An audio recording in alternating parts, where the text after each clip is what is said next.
our deep gratitude, first to Your Holiness for convening us in this extraordinary way. Secondly, to one another for arriving so fully and participating so deeply together. And also to give voice in the best ways we can at this early moment to our aspirations emanating from this experience, aspirations for ourselves and our own growth, transformation, development, aspirations for our work across many dimensions, aspirations for our world. We thank you from our hearts for enabling us to have this time. So we begin, as I think you know, with words from our host, Geshe Lakdor, the director of the Library of Tibetan Works and Archives, our co-host with Your Holiness of this extraordinary gathering, the individual and the organization that has played such an important and fundamental role in bringing the possibility of science education for the monastic community to life as we see it now today. So Geshe Lakdor, with our deepest congratulations, admiration, appreciation, we ask you to say a few words.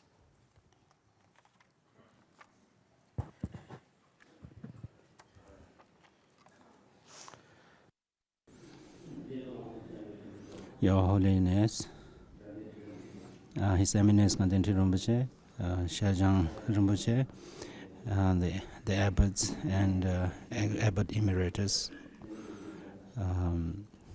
the scientists and presenters,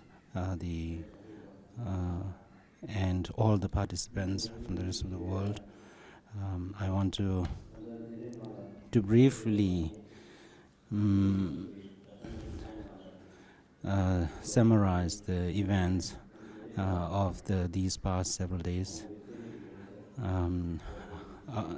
I would like to also present the implementation of the science education in the monastic institutions.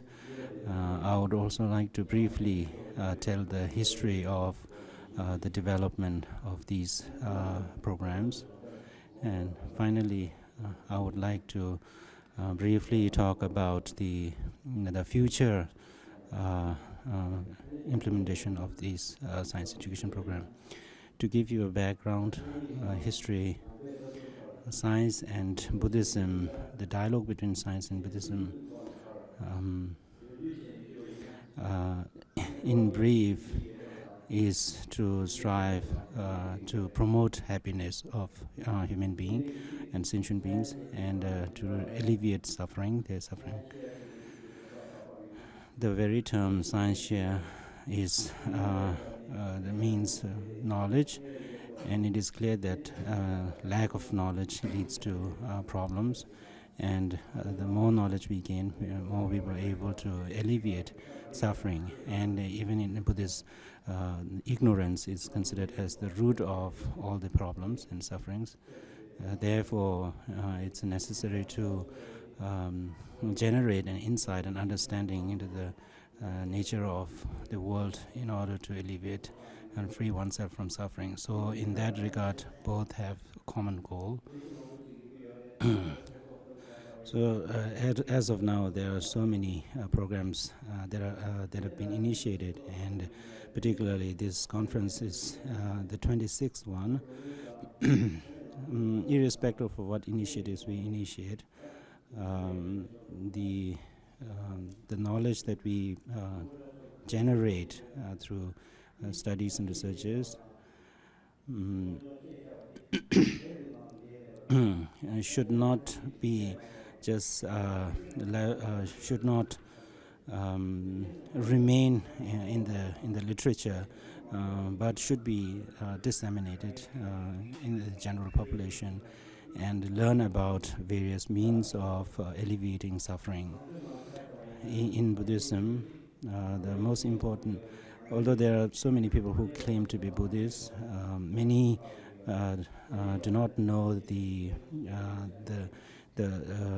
actual sort of meaning of Buddhism. And even in the scientific community and in the Western world, there are people who are really expert and know profoundly the happenings and the research results and so on. The general population have no access, or general population doesn't know much about these studies. Only thing that they have access to are the results, the technological results that arise from these studies. So this is a reality. Therefore, with this reality in mind, we try to develop these programs to promote the insights and understanding to the general population. In particular, the science education program in the monastic institutions started about 10 years ago when His Holiness advised or instructed the Library of Tibetan Works to start this program. Initially, Amcho Rinpoche, the previous director, during his term, he started the program. When I came to the library in 2005, there were about 50 students who were engaged, monastic students who were studying science. Now, in order to expand the program, we selected 30 of the better students and started a program to increase their knowledge, scientific knowledge. So that is the second phase. Also, in order to give the science education in the monastic institutions, we need the literatures in Tibetan, and we also there is a strong need for monastic teachers who can teach science. So there are 6 students studying at Emory, and they are about to complete their program, and we have another batch that will go to Emory next year. And the more detailed plan will be presented by Geshe Lobsang Tinzila. Then in 1999, His Holiness instructed us to do, and in 2000 we started the program. And then 1 year later, the Seka Family Foundation got involved in this initiative. Although there are many foundations and individuals who support these kind of programs, Sega Family Foundation has remained consistent in their support. Now, the Emory Tibet Science Initiative is primarily meant to train monastic teachers and develop curriculum and textbooks. So for that, we selected about 90 students, monastic students, and we organized a yearly summer program for the last 5 years. And one thing that we kept in mind in developing this program is to involve the monastic students from all the different schools of Tibetan Buddhism. So we have students from 24 different monasteries and several nunneries. And of those 90 students, they were sort of classified into 2 cohorts. And the first cohort graduated last year, and His Holiness presented the diploma to the students. And the second cohort will graduate next year. So Emory Tibet Science Initiative and Sega Family Foundation Science for Monks, with these 2 initiatives, we have every year 2 workshops for the science monastic. And although we have these programs every year, In order to make the science education more sustainable, we need to have better trained students. So therefore, in 2012, we started a science leadership program where the monastic students who have received scientific science education for several years were assembled and trained as science leaders. And for more information, please visit our website and the brochure in which we have given detailed information. Now, everyone knows the purpose of learning science, especially in the monastic institutions. Now, studying science is, there are two approaches for teaching science. One, we can select some better students and then, provide them the science education. But the second approach is to create awareness and within the general monastic institution about the scientific insights and so on. So we have masters who say that those to whom everything appears as examples has so many instructions that they can take. So this creating this general awareness within the monastic community is so important. For instance, if we were to tell someone about apple, we can show it to that person and then, describe it. But there's another approach where we ask them to eat the apple, taste it, and smell it, and that the second way creates more intimate knowledge.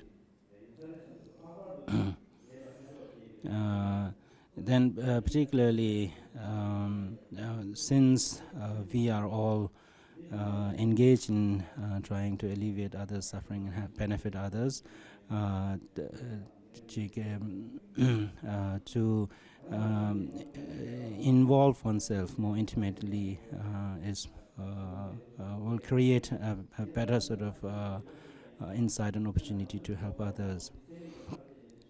Now, although the meditational practices are studied in the monastic institution, the scientists are now describing these techniques and practices in more detail, which often surprise us. So therefore, it's not sufficient to say that there are many in the monastic communities who do meditation, but rather we should have every sort of individual monks engaging in meditational practices and contemplative practices, so that they know these through their own experiences.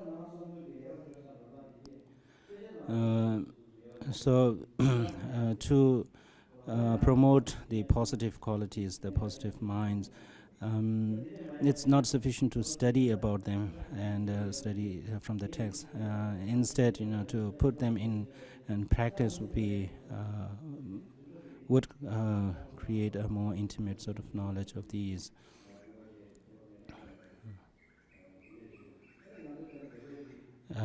Similarly, in Tibetan Buddhist culture, everyone has this phrase on their lip, all mother sentient beings. So this phrase that we utter every day, if we look at the general sort of condition of the world right now, it's very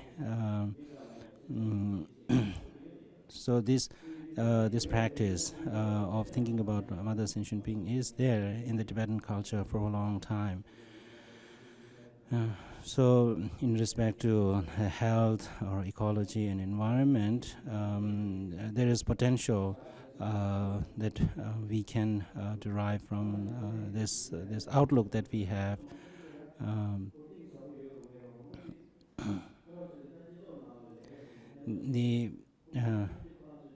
In the Western culture, in the scientific culture, there is a very wide practice of organizing and creating programs that will benefit the community.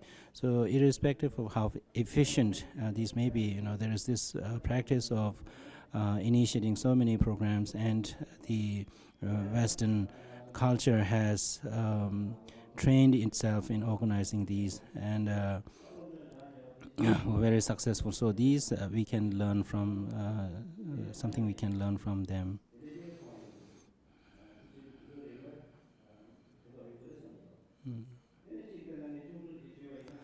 And then to give another example, if we look at the healthcare, there is general lack of understanding of how diseases are occurring and so on.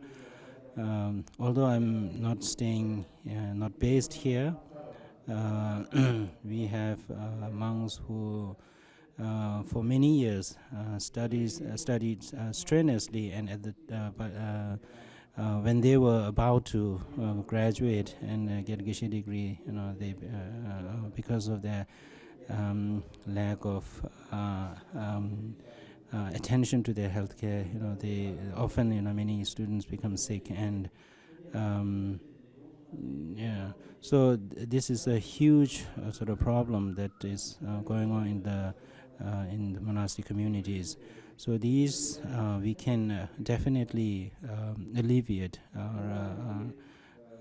by gaining more understanding and more insight about healthcare and so on. And then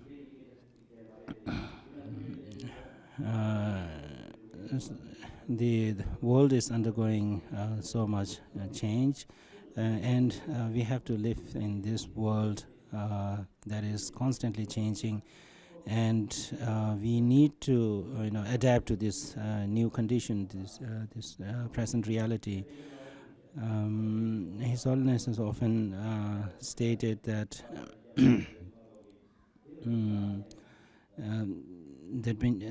many amongst the Tibetan who would visit the monasteries and temples and just enjoy the architecture and does not pay any attention to the rich sort of tradition that is within the monastic community. So there's a need to adapt oneself to the present condition and be more aware of the present condition and learn about science and so on. Then in regards to the actual implementation of the science program, last year we have a big Geluk conference at which a resolution was passed about actually adding the science curriculum to the monastic curriculum. Now, how we would implement the addition of the new curriculum, science curriculum, to the monastic academic institutions. We are initially going to start these in the three major monasteries, primarily for the Geluk monks in the Geluk tradition. But in order to provide the same educational opportunity to other schools, we will organize one summer program in Dharamsala.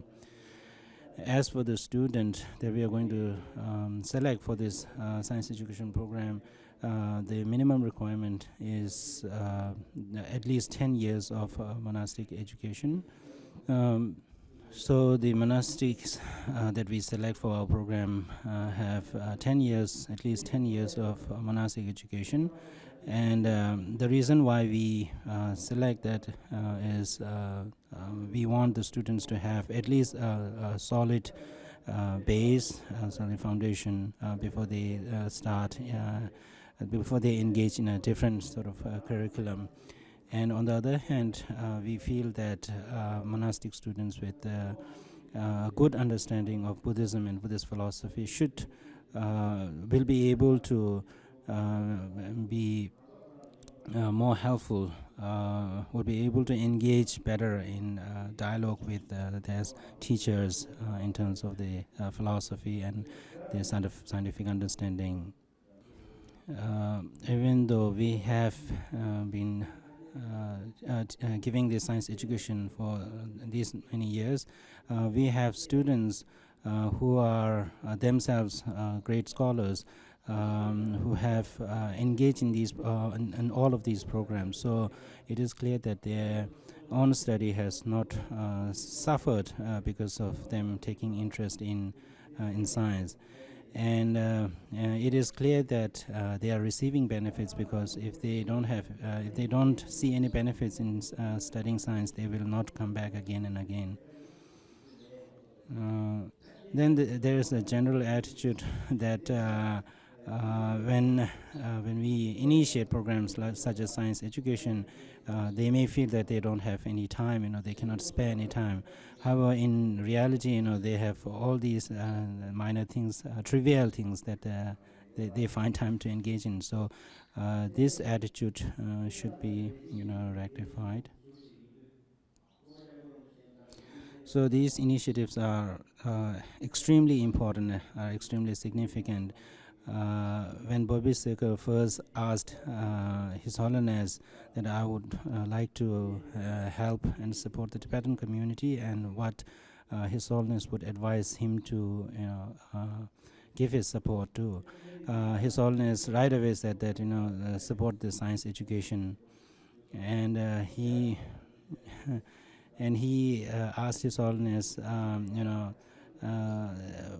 in what time he expects a concrete sort of result from such science education program, and His Holiness said that in 100 years.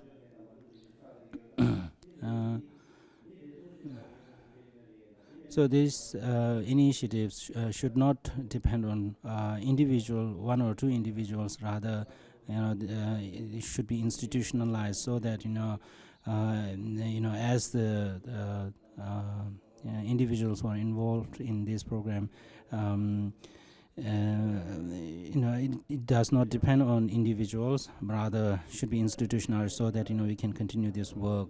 So we have already passed a resolution, and we cannot now step back.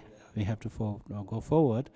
So far, the abbots and other administrators have been very supportive to this initiative, and we will continue to strive to make this program as successful as possible. So much to learn. You have spoken some of the things you have to learn from us, Geshe Lakdor, but we have much to learn from you. Next, we will hear from Geshe Lobsang Tanzin Negi, Director of the Emory Tibet Partnership and of the Science for Monks initiative there.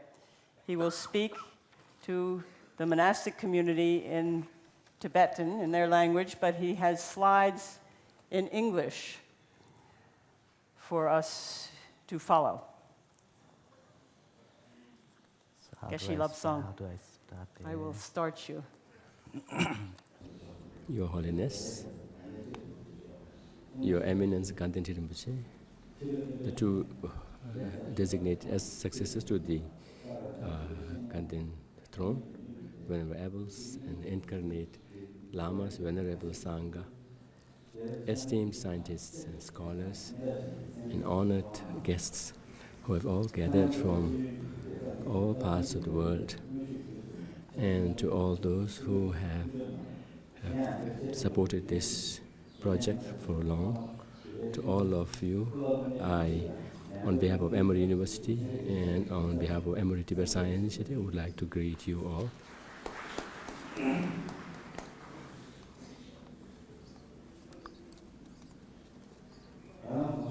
It is my great honor to stand before you today to share the details of the upcoming implementation phase of the Emory Tibet Science Initiative. I find it particularly auspicious that we are making this presentation in this august prayer hall of Tebung Monastery on this occasion. For, as I recall, it was in this very location in 1986 during a seminar on Tantra that Your Holiness informed the monastic gathering present of the need for them to attend to the theories and principles of modern science. I clearly recall that. At the same time, as you were impressing on us the importance of paying attention to modern science, Your Holiness, you were offering encouragement to modern scientists to engage and investigate the Buddhist tradition and its practices. In 1987, Your Holiness initiated formal dialogues with modern scientists by co-founding the Mind and Life Institute. And it's still going on. There is hardly any need for me to elaborate on the crucial role this collaboration played in creating and advancing the field of contemplative neuroscience. This historic conference, as such a renowned seat of monastic learning, is evidence of the remarkable success of your far-sighted vision. As Geshe Haktollah earlier mentioned, as early as 2000, Your Holiness introduced modern science education for the Tibetan monastics in the form of Science for the Monks and Science Meets Dharma, two programs that offered workshops and courses in basic science for select students, as Geshe Haktollah has just shared with us. Then, to ensure that science would become sufficiently integrated into the core curriculum of the Tibetan monasteries and nunneries, Your Holiness entrusted Emory University with the task of collaborating with the Library of Tibetan Works and Archives to develop and implement a comprehensive science program for monastics. Through this two-pronged approach of encouraging each side to study and explore the other, it's clear that Your Holiness laid the foundation for a strong, meaningful convergence of science and spirituality. To see the benefits that this would bring for humanity, for improving the conditions of our lives in health, education, and working towards peaceful societies represents a foresight that was far ahead of its time and an expansive wisdom that perhaps only future generations will truly know how to appreciate when they reap the rewards of the seeds that you planted long time ago and have nurtured carefully ever since.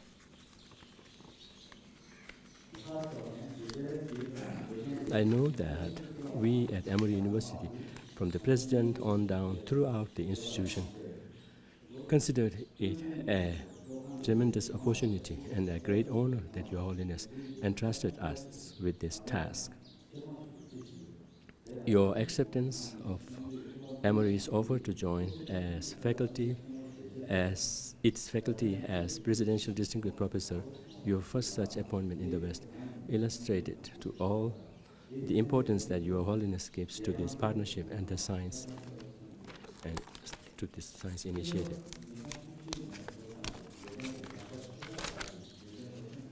At this crucial juncture, we were just about ready to implement the ETSI curriculum in the major Gelug monastic seats of learning beginning in 2014. What I would like to present today for this esteemed monastic community is the nature and scope of ETSI, and in particular its coming implementation phase. The progression of ETSI has three major phases: planning, development, and implementation. From 2006 to 2007, we engaged in the planning phase. During this time, the ETSI science faculty, under Your Holiness' guidance and in consultation with such esteemed scholars as Geshe Topten Chimbala, Geshe Haktollah, Dr. Ellen Wallace, and Dr. George Dreyfus, engaged in brainstorming on the nature of the science education program, what its constant contents would be, how long the program should be, which discipline to include, and various other practical and conceptual matters. The outcome of this was the collective decision to create a 5-year week-long bilingual program in physics, neuroscience, and biology.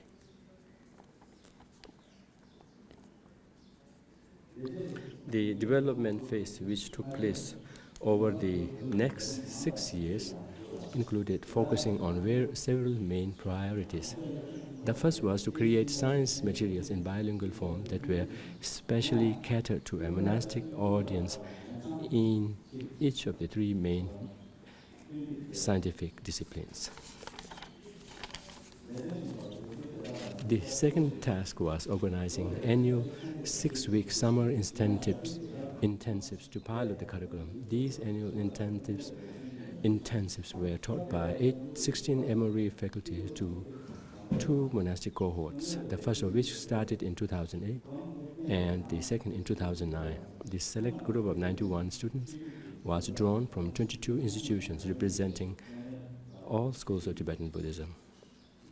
We are very delighted that the first cohort graduated in June 2012 and the second will graduate in June of this year, 2013.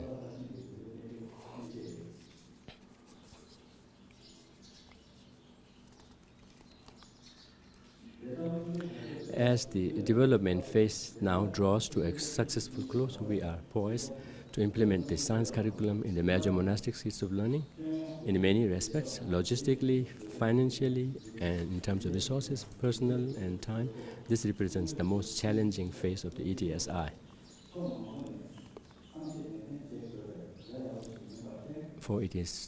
For it to be successful, it will require careful planning, proper pedagogical design, and adequate resources. For the last 600 years or so, the Gelug monastery universities have followed a standard academic program involving the study of the 5 great treatises with a specific academic annual calendar. It is therefore a challenge to figure out how to add a new subject in the form of modern science to this centuries-old system without compromising its integrity. Evaluating the curriculum during the development phase of ETSI, the faculty and students collectively realized the need for an introductory year of science in addition to the 5-year curriculum. Thus, the final curriculum will be taught in 6-year cycles. This first year will include a section on the philosophy of science and will also introduce students to the 3 main disciplines of neuroscience, biology, and physics using textbooks written in the traditional style of monastic dialectics, making them suitable for use in debate.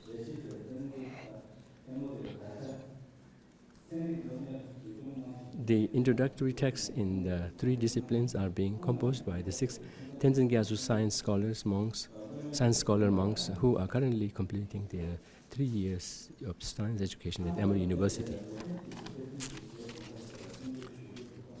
We are happy to present to Your Holiness a simple example from each of these volumes.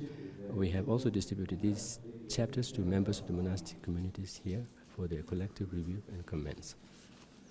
Now that the length of the program has been finalized, it is necessary for us to determine at what stage of the monastic academic program the science curriculum should be introduced, and also when during the year to offer it. With regard to the first concern, the 6th annual meeting of the Gelug International Foundation held in August 2012 and presided over by His Eminence Gyabje Ganden Rinpoche, they adopted a unanimous resolution to introduce the 6-year science curriculum in the Gelug monastic universities. This august body determined that the first 4 years of the curriculum would be taught to coincide with the Abhidhamma or Vinaya years of monastic study, and the final 2 years of the curriculum would coincide with the first and second years of the Karam level of the Gelug board exam. With regard to the second concern, namely during which part of the year to teach the curriculum, it should be noted that it is difficult to teach the program year-round, at least in the near future. This is principally because the program will depend on bringing an international group of faculty primarily from the West until indigenous monastic teachers are trained. And such faculty members will only have a long enough period of availability during the summer months. The Gelug leadership therefore discussed the need to carve out a period of 4 to 6 weeks during the summer, but a particular time has not yet been determined.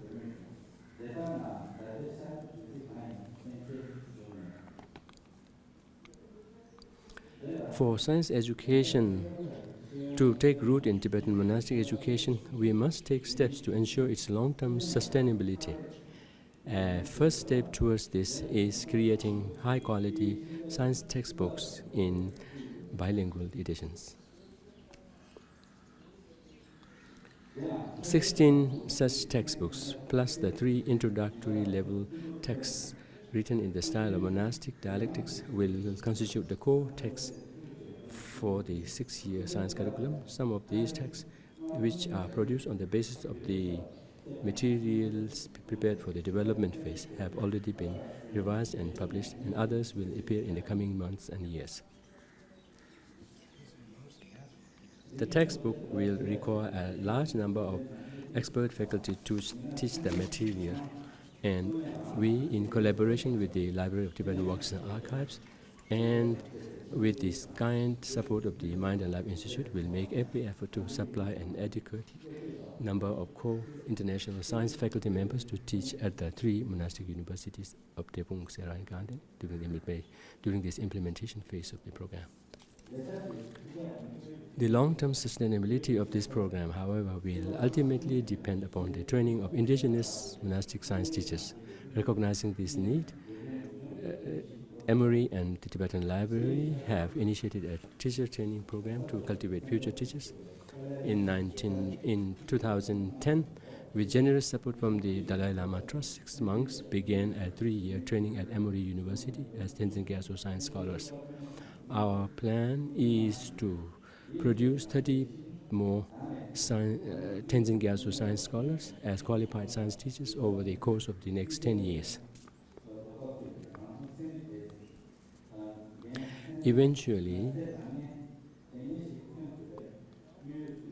Eventually, these monastic teachers will enable us to hand over the bulk of the teaching of the science curriculum to the monastic institutions, thereby making it self-sustaining into the distant future.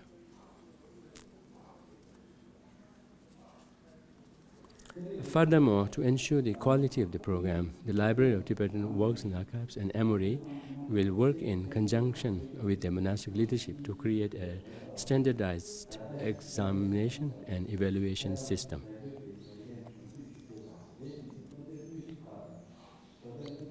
To enable the science courses to be taught in Tibetan, the team of translators at Emory University and the Library of Tibetan Works and Archives will continue to interpret during the summer intensives and translate the course and supplementary texts. Emory and Library will also continue to work together to hold science translation conferences to facilitate this work and to establish standardization of the necessary science terminology in Tibetan. Furthermore, as science education often relies on learning hands-on skills that can only be acquired in a properly equipped laboratory, it will be essential for the individual monasteries and nunneries to establish small labs equipped with computers, microscopes, and other tools needed for basic science learning in the long run.